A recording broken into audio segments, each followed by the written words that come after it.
The first morning I walked into Whitmore Sterling Tower, I wore shoes with a split along the seam, a shirt gone pale from too many washes, and a razor thin enough to finish in 20 seconds. Nobody in that lobby knew I held more money than every member of their board combined. I had not come for a paycheck. I had come to decide whether to buy the company outright. After 3 days of errands, laughter behind my back, and one meeting built to break me, I was ready to kill the deal. Then Elena Whitmore walked into that room and stunned me completely. My apartment sits on the top floor of a quiet building where nobody photographs the entrance, and that anonymity cost me more than the marble ever did. Early one morning, I stood in front of an open closet holding 2 shirts, one pressed and expensive, the other soft and faded at the collar from a decade of wear. My assistant, Preston, was already talking into my ear about a transaction worth $480 million and a legal team that wanted my signature before the end of the week. I told him to keep the lawyers warm, and hung up while he was still explaining why that was impossible. Then I put on the faded shirt, laced the shoes I had owned since before my daughter learned to drive, and looked at a man in the mirror who could have been anybody. That was exactly the point. Nadia called while I was pouring coffee into a thermos that had lost its shine years ago. She is 16, sharper than I was at that age, and she has a habit of asking the question underneath the question. She wanted to know why I was going myself instead of sending one of the 11 people who exist specifically to go places for me. I told her a spreadsheet can tell you how much money a company makes, how fast it collects, how much it owes, and how long it can survive a bad quarter. I told her a spreadsheet cannot tell you who the people inside it become when they believe nobody important is watching. She was quiet for a second, then said that sounded like something I would put on a wall, and hung up before I could argue. Ashford Vale Capital was built out of nothing across 19 years, and I have never once forgotten what nothing feels like. My father repaired heating systems in buildings. He was never invited to enter through the front door. My mother worked 2 counters until her hands stopped closing all the way. When I was 23, a man in a good suit told me I did not have the profile his firm looked for, and I have thought about that sentence more often than any deal I ever closed. So when a target company shows me clean margins and ugly people, the margins stop being interesting. Money is easy to verify. Character has to be provoked. Whitmore Sterling looked flawless on paper. Logistics software, sticky contracts, a client list that would have made most of my competitors move fast and ask nothing. But 3 reports had settled in my chest like small stones and refused to dissolve. Employee turnover in operations ran nearly triple the industry norm, and turnover that high is never about pay alone. Workplace complaints were being opened and closed in windows so short that no honest investigation could have fit inside them. And a cluster of vendor contracts carried pricing that sat well above anything comparable I could find, quietly, consistently, across 2 full years. I did not build a false identity. I used my own name, because a man who has refused every interview request for a decade is already invisible, and the few photographs that exist show a younger face at an angle. I applied through the company's short-term staffing program for a position called Temporary Operations Assistant. A title that exists in every large company for people nobody plans to remember. I listed real work in vague words, left off anything that could be traced, and answered the automated screening honestly. The offer came in 2 days, generated by a system approved by someone who never read it. On the appointed morning, I walked through the revolving doors carrying nothing but a cheap folder and a thermos. The lobby taught me more in 11 minutes than the due diligence file had taught me in 11 weeks. A candidate ahead of me arrived in a tailored charcoal suit, and a young woman appeared with coffee and a warm apology about the elevator wait. I stood behind him with the same appointment on the same list, and the receptionist's eyes traveled from my face to my collar to my shoes, and stopped there. She pointed toward a bench near the service corridor, where the air smelled faintly of cardboard, and asked whether I was certain I had the right building. I said I was. Then I sat under the Whitmore Sterling logo, watched the suit disappear into a private elevator, and thought that if this is how they treat a man before they know what he is worth, the deal may have already answered itself. The interview happened in a glass room with an operations manager named Nolan, who kept glancing at his phone. Then the door opened and Renata Voss came in the way weather comes in without knocking, already speaking to someone behind her. She was in her mid-40s, immaculate, wearing the kind of quiet clothing that costs more than a car. She picked up my file off the table without asking whose it was. No graduate degree from a name she recognized. No firm on the page she would repeat at dinner. She looked up and asked how long I had been unemployed, in the tone people use for a diagnosis. I told her long enough to know I did not want to choose the wrong next place. Something about that answer bothered her, and I understood why calm is only comfortable when it comes from someone whose calm you have authorized. She set the file down, turned slightly so the room could hear her clearly, and said that Whitmore Sterling was not a charity. Nolan laughed the way a man laughs when laughing is safer than not. They hired me anyway, because operations was short 4 bodies and the quarter was ending. My desk was assigned to the far corner of the second floor, wedged against the record storage cage where the overhead light buzzed and the air handler dumped cold directly onto my shoulders. The work order came down from Renata's office, and Nolan delivered it without meeting my eyes. For 3 days I carried document boxes, ran a copier that jammed every 4th page, cleaned a conference table after a client lunch, and fixed a shipping spreadsheet that a senior analyst had broken so thoroughly that half the formulas pointed at empty cells.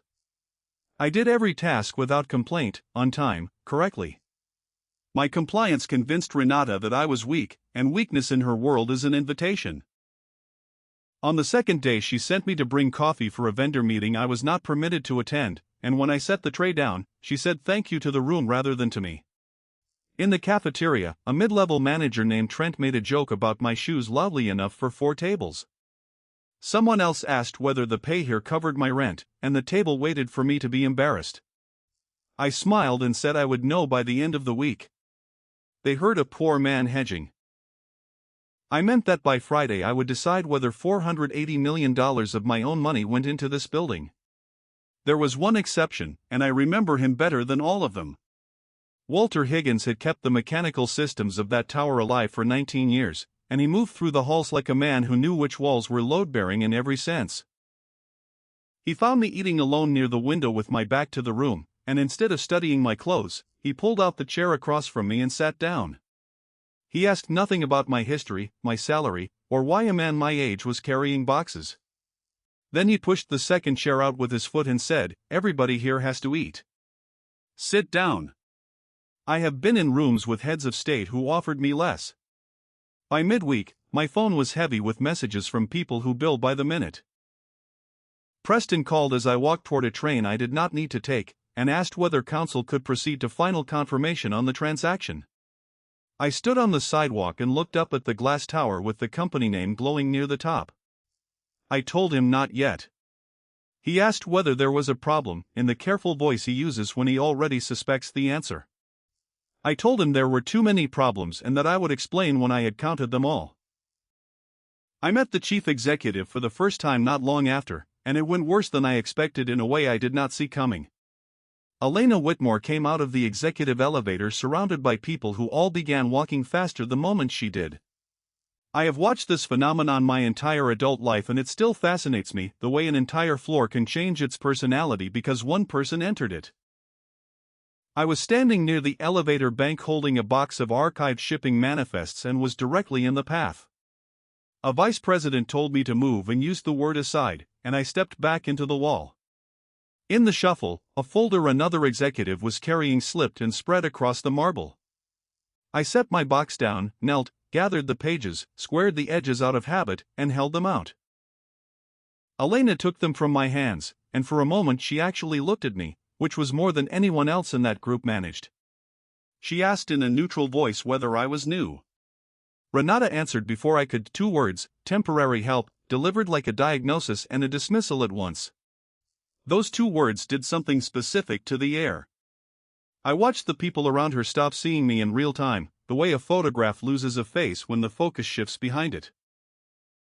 Elena held my eyes perhaps 3 seconds longer than the others did, then turned and walked toward the conference room, and the group folded around her, and I picked up my box. I did not need her to know who I was. I wanted to know whether the person at the top of this building could recognize what her own executives did to someone with no leverage. She did not. Or she did, and had decided long ago that noticing was a luxury she could not afford, which is the same thing wearing better clothes. That afternoon, the numbers started talking. I was rebuilding a logistics cost model that 3 people had layered on top of each other, and the only way to fix it was to trace every input back to source invoices. That is when I met Voss Prime Supply, a vendor supplying packaging materials and warehouse consumables across 9 regional hubs. Their unit pricing ran between 19 and 31% above the 3 comparable suppliers in the same system, on identical part specifications, in overlapping delivery windows. The name arrived in my chest like a hand on a door. I did not conclude anything, because concluding early is how smart people build expensive mistakes. I simply began comparing quietly, 1 column at a time. The pattern got worse the longer I looked, and it got worse in the specific way that only deliberate things do. The vendor had been approved outside the standard competitive process under an emergency continuity clause that was never allowed to expire. Payments were repeatedly split into amounts that landed just beneath the threshold requiring a second signature. Operational volume reports had been revised after the fact, in several cases by more than a fifth, always upward, always in the periods with the largest invoices. When I cross-referenced the employees who had originally flagged discrepancies in the internal system, every single one of them had either transferred out of operations or left the company within 4 months of raising it. 6 people, no exceptions. Numbers do not do that on their own. I asked Nolan a careful question about the approval clause, framed as a formatting issue with the cost model. His posture changed before his mouth did. He told me, without looking up, that I was being paid to enter data, not to conduct an investigation, and that people who confused the two did not last. I thanked him and returned to my desk by the records cage. 20 minutes later, my access to the vendor history module was silently reduced, which told me more than the module ever would have. Somebody had made a phone call. The building was defending itself, and it was doing it fast. Renata came for me the next day in front of everyone, which was the entire purpose. She walked onto the operations floor with a printed stack of the invoices I had annotated and set them down hard enough to make the sound she wanted. A room full of people stopped typing. She asked whether I believed that knowing how to use a spreadsheet meant I now understood how to run a company that moves $600 million a year. I told her evenly that I had only found numbers that did not agree with each other. She smiled and said the only thing here that did not agree was her belief that my opinion mattered. Nobody in that room said a word, and I catalogued each silence. I went home that night and sat in the dark for a long time. I have been humiliated before by people with more polish and worse intentions, and it does not wound me the way it once did. What bothered me was the arithmetic of it. Every person on that floor had watched a woman with power crush a man with none over a question that was factually correct, and every one of them had calculated that silence was cheaper. That is not a personnel problem. That is a load-bearing wall. Before I slept, I sent Preston a message telling him to prepare withdrawal documentation on the transaction and to keep it off the internal drive. Not long after, I was summoned to the executive floor, and understood that my question had traveled all the way up. Elena's office occupied a corner with 2 walls of glass and a river view, and everything in it had been chosen by someone who understood restraint as a form of intimidation. She sat behind a desk the size of a small boat. I stood in a shirt 3 washes past respectable and let the difference in altitude do exactly what the room was designed to do. She did not offer me a chair, and I noted that too, because people reveal themselves in furniture. She asked how many days I had been employed. 3, I told her. She repeated the number back to me slowly, then asked whether I truly believed that after 3 days I had seen something that the chief financial officer, the chief operating officer, and 2 rounds of external auditors had all missed. I said it was possible they had seen it. That sentence changed the temperature of the room. She understood exactly what I was implying, that the failure was not perception, but decision, and she did not like where the implication pointed. Her jaw set. For a moment I thought she would simply have me escorted out of the building. Instead, she did something more elegant and, to me, more disappointing. She did not raise her voice, insult my clothes, or mention my position. She said that ambition was a good quality, and then said there was a line between initiative and not understanding where you stand. It was a beautifully constructed sentence. It cost her nothing, damaged me completely, and would have sounded reasonable in any transcript. It confirmed the thing I had been hoping all week not to confirm, that the contempt on the operations floor was not a leak from below. It was the pressure of the whole system, and it reached the top of the building intact. I have spent 19 years learning when to stay quiet, and I did not stay quiet. I told her that perhaps the problem with this company was that far too many people understood exactly where they stood, and far too few were willing to say something when a thing was wrong. I said that a company where the safest career move is to see nothing eventually becomes a company where nothing is seen. Her eyes went flat and cold in a way I recognized from boardrooms across 4 continents. I set the annotated invoices on the edge of her desk and turned toward the door, expecting termination before the elevator reached the lobby. What she said instead was 2 words: "Leave them." I paused, hand on the door, and she was already pulling the top page toward her without looking up. I left. Here is the part one would not learn until much later, the part one have reconstructed since from her own account and from the access logs. She stayed in that office late into the night, pulling the source documents herself, not through her staff, and found that I was correct on at least 3 invoices, materially and undeniably correct. For the first time in years, she considered the possibility that her chief operating officer had been stealing from the company she had inherited her name from. She did not get to hold that thought for long. Margaret Ashcombe had been chairman of that board for 11 years, and had cultivated a talent for arriving in a room the precise moment a doubt formed inside it. She was in her early 60s, from a family whose money had been old before the highways were built, and she wore courtesy the way other people wear armor. She looked at the 3 invoices Elena had isolated and called them accounting noise, a phrase engineered to make a serious person feel foolish for having taken it seriously. She reminded Elena that a buyer was circling and that a governance disruption in the final weeks of a sale process would cost the owners enormously. Then she asked the question that did all the work: did she intend to let a temporary employee run this company for her? 6 seconds of speech, aimed exactly at the seam where Elena's competence met her insecurity, delivered by a woman who had spent a decade learning where that seam was. Elena had built her entire career inside the shadow of a family name and a board that treated her as a placeholder. She had been told in 100 small ways that she was permitted to occupy the office but not to disturb it. In that moment, she chose the thing that felt like authority instead of the thing that was authority. She stopped the review. Margaret thanked her warmly and left. That same night, my advisors assembled on a call to close the question, and I took it from a chair by the window with the city stacked up in front of me. Preston walked through the mechanics, the break provisions, the exclusivity expiry, the sunk costs. Nearly $4 million had already been spent on diligence, legal structuring, and a specialist logistics consultancy we had retained for 11 weeks. When he finished, I said one word: withdraw. The line went so quiet I could hear someone in another city breathing. Preston asked me to repeat it, then asked for a reason, because he is paid to ask for reasons and because he genuinely could not construct one. The financials were sound. The market position was defensible.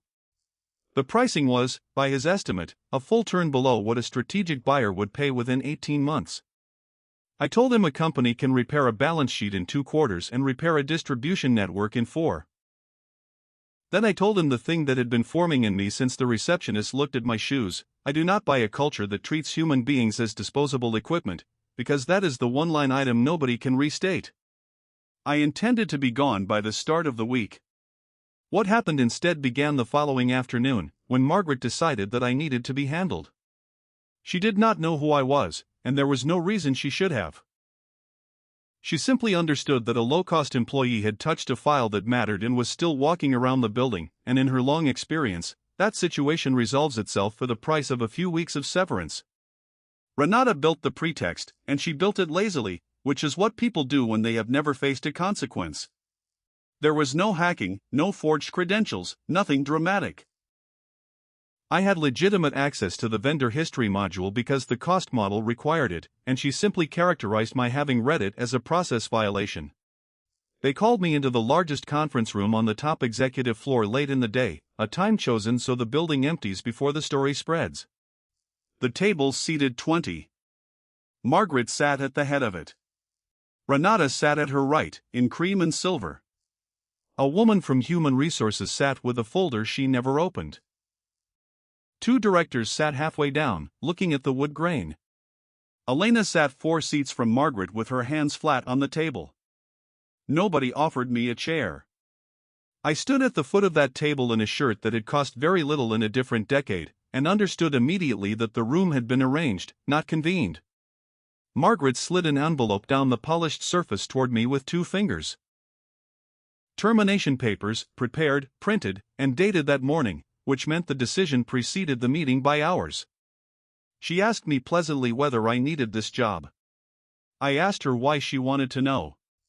She smiled, and it was a genuinely warm smile, which is the detail I have never been able to forget.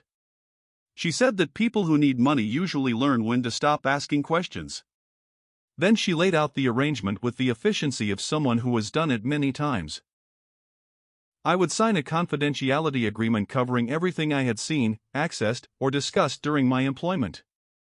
I would receive 4 weeks of pay, which for my classification came to roughly $6,000. I would leave the building that day, and my record would show a voluntary separation in good standing. If I declined, the file would instead reflect termination for a policy violation involving unauthorized access to financial records. Renata added helpfully that with a record like mine, she would not gamble on the next job. I want to be honest about what I felt standing there, because I think it matters more than the reversal that followed. It was not fear. I could have ended that meeting with 1 phone call and watched every person at that table reorganize their faces in real time. What I felt was a kind of cold grief, because I was watching a machine work exactly as designed on a man it believed had nothing, in a building where 1,600 people came to work every day. And I knew this was not the first time this room had done this. The papers were too clean. The tone was too practiced. Somebody in this company had signed a version of that envelope before and had gone home and never spoken of it again. So I did not make the call. I let it run because I needed to see one thing. Not what Margaret would do, I already knew. Not what Renata would do, she had told me. I needed to see what the chief executive of this company would do when a person with no power was being crushed in front of her, at a moment when she believed with complete certainty that protecting him could bring her nothing at all. That is the only honest test of a leader that has ever existed. Everything else is a press release. Margaret pushed the envelope the last few inches and said, "Sign it." I did not look at her. I looked down the length of that table at Elena, and she looked back at me, and the seconds went by. Elena's hand stayed flat on the table, and she said nothing, and something in my chest closed like a ledger. I had spent a week hoping to be wrong about her, and I had used up the last of it. I picked up the pen. Renata exhaled. But I did not sign anything.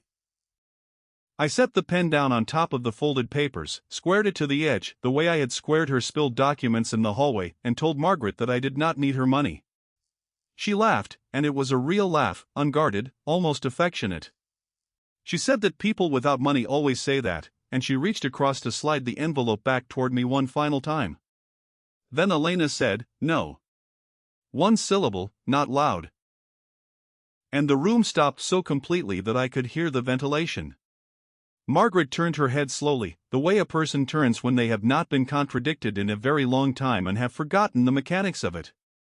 She asked Elena what she had just said.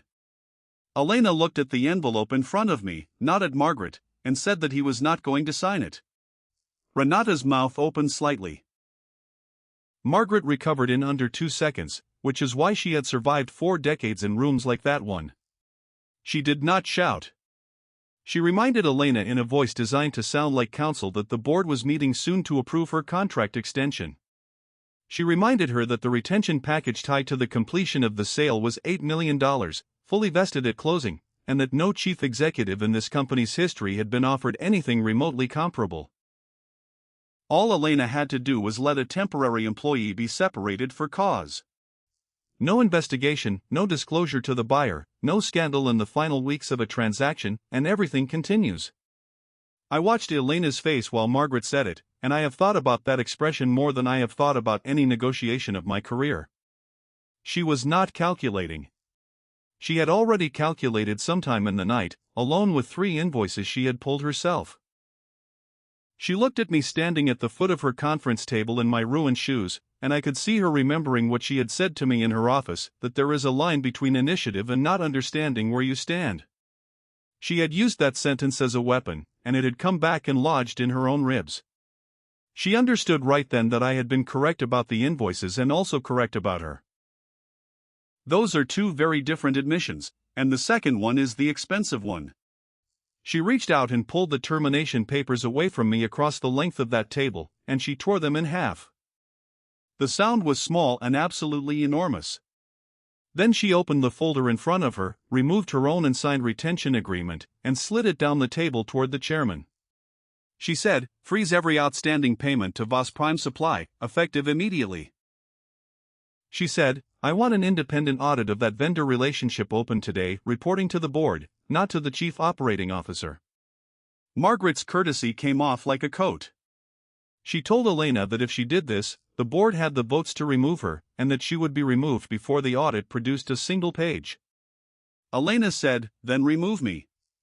Margaret leaned forward and said, with real incredulity, that she was throwing away $8 million over a temporary employee. Elena turned and looked directly at me. A man she believed owned nothing, could offer her nothing, and could never repay her in any currency that existed, and said, "No. I am giving up $8 million because if we fire a man for saying the numbers are wrong, then there is no company here worth selling. I have sat across from a great many chief executives.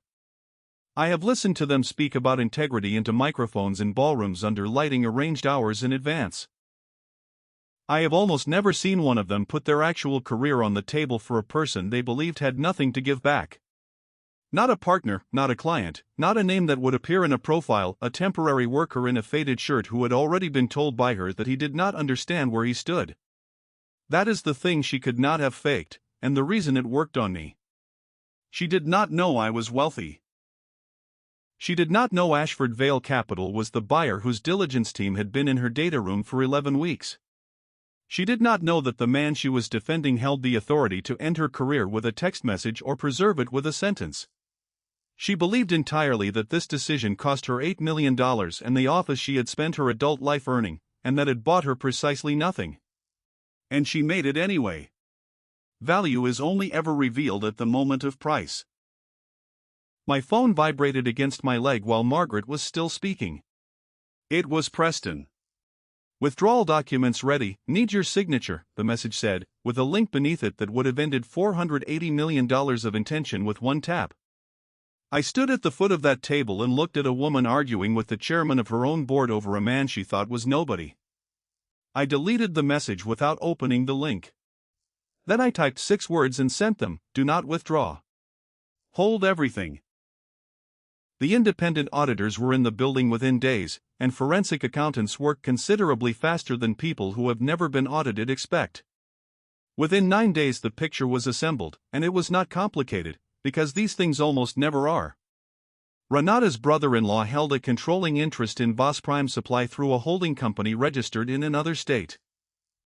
The vendor had been onboarded under an emergency clause during a warehouse transition years earlier and never competitively rebid. Pricing had been inflated across more than 200 purchase orders, and payments had been structured to stay beneath the secondary approval threshold. The total exposure was a little over $4 million, not a fortune to a company that size, and an absolute fortune to the 6 people who lost their careers for noticing it. Margaret's role was quieter, and in my judgment worse. She had not taken a dollar. She had learned about the pricing irregularity more than a year earlier, through a complaint that reached the board's audit committee, and had made a decision that felt to her like stewardship.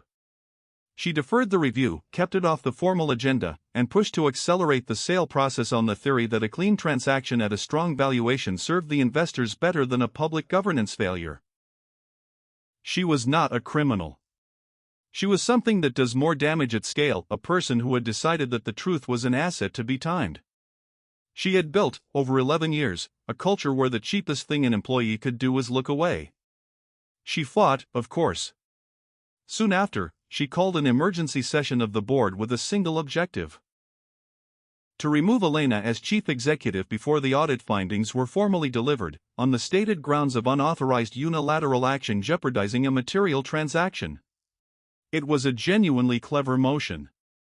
If Elena was removed first, the audit became the product of a discredited executive rather than the vindication of a sitting one. Elena walked into that room knowing she was probably about to lose everything she had. Margaret took the head of the table. Renata attended too, still on payroll, still confident, operating on the assumption that the temporary employee had been separated days earlier and had gone wherever people like that go. I came in a few minutes late, wearing the same unremarkable jacket, and closed the door behind me. Margaret's head came up and her voice went sharp for the first time since I had met her. She asked where security was and who had admitted this man. Nobody answered her, which was itself an answer, because two of the people in that room had been briefed early that morning. I pulled out a chair midway down the table and sat. Margaret told me this was a meeting of the board of directors. I said, I know. She told me I did not belong in this room. I looked at her for a moment and asked whether she had said that sentence to many people over the years. She did not reply. The door opened again and our outside counsel came in with two associates, and behind them the managing director from the investment bank running the sell-side process, a man Margaret had personally taken to dinner months earlier. The temperature of that room changed the way it does when everyone realizes simultaneously that they have misjudged the shape of the afternoon. The banker set a bound document on the table and said that before any vote was taken, the board should be properly introduced to the principal of Ashford Vale Capital. Margaret looked around the table for the stranger who must have entered behind them. Our counsel put a hand lightly on the back of my chair and said, Mr. Julian Ashford. Nobody moved. Renata went the color of the wall behind her. Two directors turned in their seats to look at me properly for the first time in 11 days. One of them the man who had told me to step aside at the elevator. And Elena, 4 seats away, turned her head slowly and understood everything at once, including what she had done and what she had not known she was doing when she did it. The banker walked them through it in the flat voice such men use for very large numbers. Ashford Vale Capital was the undisclosed buyer that had been negotiating the acquisition of a controlling interest in Whitmore Sterling for the past 11 weeks, at an enterprise value of $480 million. I was the founder, chairman, and controlling owner of Ashford Vale, which meant that the decision the board was preparing to vote on that morning existed entirely at my discretion. He mentioned, because bankers cannot help themselves, that my personal holdings exceeded $4 billion. The woman who had offered me $6,000 to be quiet had, 11 days earlier, been in a room with a man capable of buying every holding she and her family had ever owned. Margaret recovered faster than anyone, and went straight for the only door she could see. She said, with real outrage, that I had deceived them, that I had entered the company under false pretenses and compromised the integrity of the process. I told her I had used my legal name on every document I signed. I told her I had performed every task I was assigned accurately and on schedule, and that the company had received considerably more value from me than it paid. Then I said the sentence I had been carrying since the lobby: I never once told anyone in this building that I was poor. You decided that. You looked at a man's shoes and a thin razor and made a determination about his worth in under 9 seconds, and then every one of you behaved accordingly. And after you decided it, you showed me, in full detail and at your own leisure, exactly how this company treats a person when it believes he cannot do anything about it. I told them I had not needed to review a single additional financial statement after that conference room. The envelope had told me more about the enterprise than 11 weeks of diligence ever could. A company reveals its actual accounting policy and how it prices a human being it thinks nobody will miss. Then I told them Ashford Vale would be proceeding with the transaction. Margaret's shoulders came down a full inch, and for a few seconds she believed she had survived, because in her long experience, money always arrives to make the unpleasantness administrative. I let her have those seconds, and then I said the terms had changed. The valuation stood. The structure stood. But closing was now conditioned on 4 governance provisions, non-negotiable, drafted, and already in front of council. The first was that Margaret Ashcombe would resign from the board effective at closing. No advisory role, no consulting agreement, no enhanced separation, no seat on any committee, no continuing relationship of any kind with the company or its subsidiaries. She would keep the value of her holdings, because she was entitled to it and because I am not interested in punishing people beyond the shape of what they did. What she would not keep was the ability to sit at the head of a table and decide quietly which truths were convenient that quarter. She started to speak, and I told her the provision was not being discussed, only communicated. The second was that Renata Voss was suspended immediately, without access to systems or personnel, pending completion of the independent investigation, with the findings referred to outside counsel for whatever action the law required. The third was structural, and it is the one I actually care about. Every employee complaint mechanism in the company would be rebuilt to report directly to an independent committee, with outside members entirely outside the operating chain of command, and mandatory disclosure of closure timelines. The fourth was that every employee separated or transferred within 6 months of raising a documented concern over the past 4 years would have their file reviewed, with reinstatement offered or compensation paid where retaliation was established. 6 names. I had memorized all of them at a desk by the records cage. Then I came to the condition nobody at that table expected, including the person it concerned. I said the board's motion to remove the chief executive was withdrawn as a condition of closing, and that Elena Whitmore would remain in the role with a 5-year mandate and the authority to rebuild her leadership team without board interference. Elena's head came up. Margaret made a noise that was not a word. I said it plainly, because plainness is the only respect worth giving in a room like that. The most dangerous thing this company could do right now is remove the one executive who has already proven what she will do when it costs her everything.